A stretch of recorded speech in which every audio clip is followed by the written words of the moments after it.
அனைவருக்கும் வணக்கம். கடன் தீர்க்கும் 11 ரூபாய் பரிகாரத்தை பற்றி இந்த பதிவில் பார்க்கலாம்.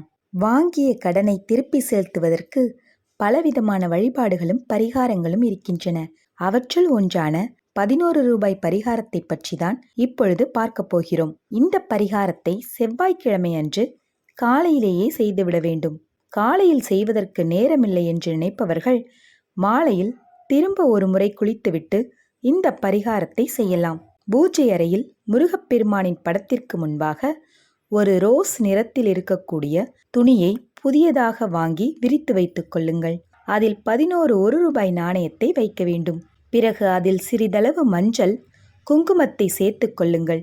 கடைசியாக இதனுடன் புஷ்பத்தை சேர்க்க வேண்டும். இதை நாம் வெள்ளருக்கு பூ என்று கூறுவதுண்டு. அதற்கு அக்ய புஷ்பம் என்று பெயர். ஒரே ஒரு வெள்ளருக்கு பூவை 11 ரூபாயுடன் சேர்த்து வைத்து அதை மூட்டையாக கட்டிக்கொள்ள வேண்டும்.